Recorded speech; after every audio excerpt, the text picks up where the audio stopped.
Hello everyone, this is Anand Ranjan, Assistant Professor, School of Computer Application, Babu Banarsidas University, Lucknow. Welcome you all in the video lecture series of digital electronics. In this video, we'll talk about the counters. One general concept you have to always consider in your mind, then when we are talking about the ripple counter, then these ripple counters are constructed with the help of series connection of T flip-flop. Okay, series connection of T flip-flops. If T flip-flop is not there, अगर हमारे पास T flip-flop नहीं है तो क्या करेंगे, उन T flip-flop में convert कर लेंगे. Okay, hello, yes sir. और उसके बाद all T flip flop operate in toggle mode. ये दूसरी कंडीशन है जो हमको याद रखनी है. और toggle mode T flip flop में क्या होता है, when we provide T input as 1. Okay, if you remember the truth table of t flip flop, when t in this case this is this t and this is your qn plus 1. So when you provide t is equal to 0, then it will give you qn, and when you provide t is equal to 1, then this is qn bar. Yes, hello. Yes sir. So this is the truth table of T flip-flop. So to operate, and this is called the toggle state actually, because whatever the previous output is there, it is getting complemented once you provide the T is equal to 1. So we can say that we have to operate all the flip-flops which is connected in series fashion with in toggle mode. Okay, ये दूसरी बात हमको याद रखनी है. तीसरी बात यह है कि चूंकि ripple counter they are comes under the category of asynchronous counter, तो क्लॉक जो है वो केवल एक फ्लिप फ्लॉप में लगेगी. Okay, the clock pulse is applied to only one flip flop, and this flip flop represents the LSB count of the sequence. जो मैंने आपको एक्सपेरिमेंट भी दिखाए थे, तो आपने ध्यान से देखा होगा, जब ये आगे बढ़ते जाते हैं तो मैंने जो उसका डिस्प्ले था, उसके डिस्प्ले में इसको एलएसबी से जोड़ा था. Yes, then the fourth part, the output of one flip-flop is connected to the clock input of the adjacent flip-flop. Am I audible? Yes sir. Yes sir. Yes sir. So these are the four very important points which you should have to remember in case of ripple counter or in case of asynchronous counter. Now let's see the 3-bit up-down counter. So in 3-bit up-down counter, actually we take this T flip-flop, 3 T flip-flop we have taken, and all the 3 flip-flops are conduct or operate in toggle mode. So we make a common input. Okay, the common input to all the T flip-flop, and clock is applied to the first flip-flop only, and the remaining clock will be operated by the previous flip-flop output. Okay, hello. Yes sir.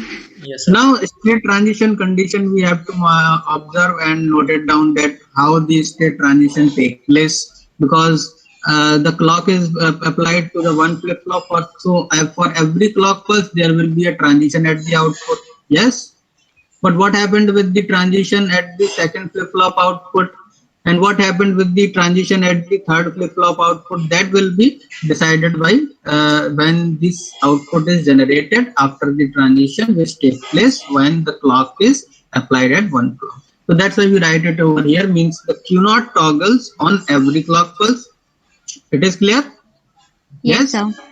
Now the Q1, this second output of the flip flop, Q1 toggles when Q0 goes from 1 to 0. Yes? Yes sir. And Q2 toggles when Q1 goes from 1 to 0.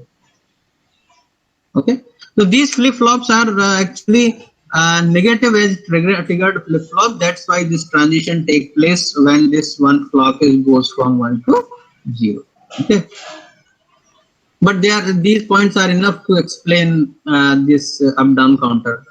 And now this is the state transition table. Okay, so in the state transition table we have observed that these are the 3 outputs of 3 T flip flops we have mentioned here, which is Q3, Q1 and Q0, and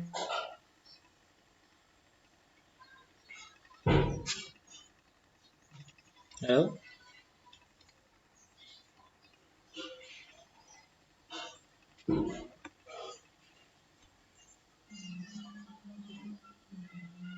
and this is output, then output will be set to 000. And when the first clocks comes in, then it will of course start, this q naught will become 1, and this counting has been started, and it will approach up to 7. And when this, because we have used 3 t flip flop, then there are only this 8, up to 8 counting is possible. And when this approaches to 7, then the counter reset itself, and then it start again. Okay, so just because the ripple counters which we are discussing here, it count only up to the 8 state, we are also called this ripple counter as mod 8 up counter.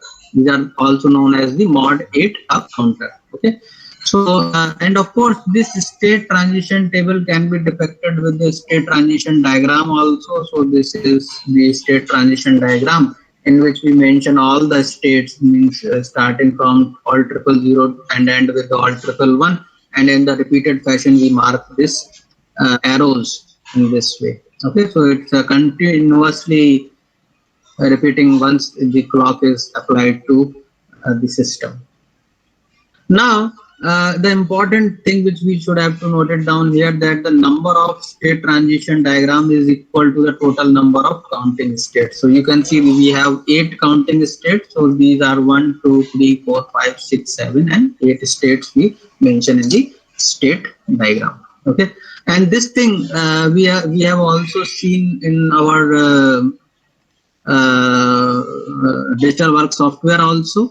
Okay, because the ripple counters are the application of counter is basically we use counter for the 2 different purpose. First one is for the counting, and the second one is for frequency modulation, we can say, or frequency divider circuit, we can say. So we can observe the frequency, how the frequency can be divided here. So in this diagram, you can say the first, this is the LSB flip flop where we actually provide the clock. So this is the clock with the fundamental frequency is there. Then the output of the successive flip flops is f divided by 2, and this is the case where the frequency is getting halved.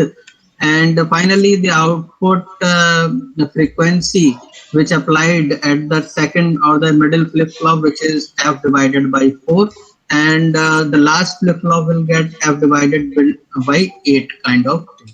So of course with respect to every clock pulse, fundamental clock pulse which initially applied, if you draw it, then you will see the all counting state. Okay, so this is corresponding to 0, this is corresponding, this phase is corresponding to 1, this is 2, this is 3, this is, you see, start, this is the MSB na. So if you start from the bottom to up, so this is 000 means 0, this is 001 1, this is 0102, this is 011, this is 3, this is 100 means 4, this is 101 means 5, this is 110 means 6, this is 111 means 7, and after that reset means 000, it is getting reset. Okay, so this is the application of the ripple counter. But yes, of course, there is this is the combined up down counter we have seen. This is also comes under the ripple category. But we have one problem with the ripple counter, which is that the propagation delay involved in ripple counter. Okay, so this propagation delay is actually become a problem with the ripple counter. Hence, we are having the synchronous counter. Okay, so in this case, means for example, if you provide clock at one flip flop, then of course it with this clock input and the toggling state which you provide over here, they may take some time to produce the output. When this output is produced, then this next clock will be derive the next flip flop and so on. So this is the process. You can see this is the pulsation form of the clock which is driving this whole circuit. Okay, So in this case, a remarkable delay can be observed, and the counting process is performed via the synchronous circuits. Okay, so that's why we have written over some important note point over here, that in a ripple counter, the output flip flop change one bit at a time and start from the LSP flip flop. And this is because the cascade nature of the flip flop and interconnection and finite propagation delay of the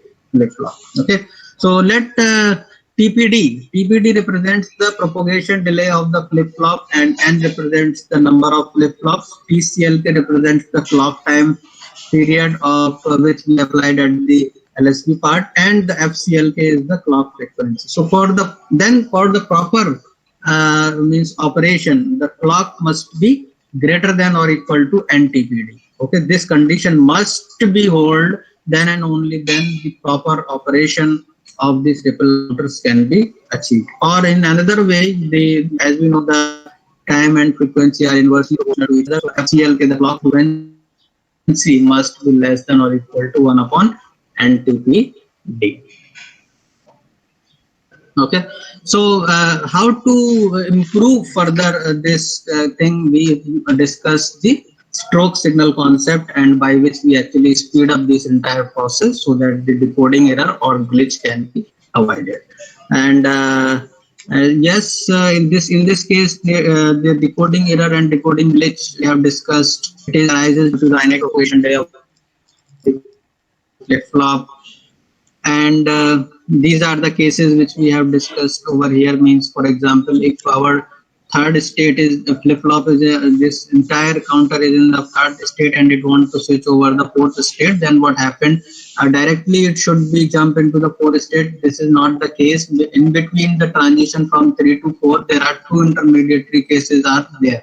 Okay, for example, this one is getting changed to 0 in one clock, then in the second clock this one is getting changed to 0, and finally you will have this one is getting changed to 0, so you will get a 4. So in between 3 and 4, two stages has been arises, and these stages are, if you mark it in a decimal equivalent forms, so this is 2 and 0 and 2, and these are the undesired state. These should not be there, okay, when the transition take place from 3 to 4. So these intermediary stages are called as the decoding error, and the decoding error must be handled trickily or smartly by using the stroke signal. In other cases, account directly provide the output of flip flop directly taken from the flip flop output, but this time we actually do not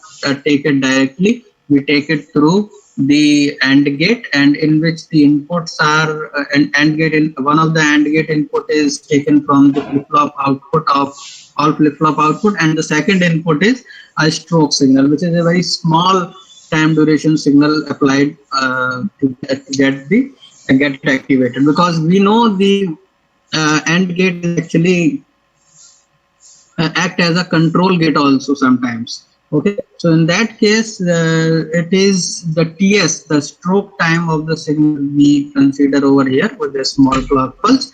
And again, for the proper functioning of this, we actually have this TCLK must be greater than NTPD plus TS. The small time period has been added with this.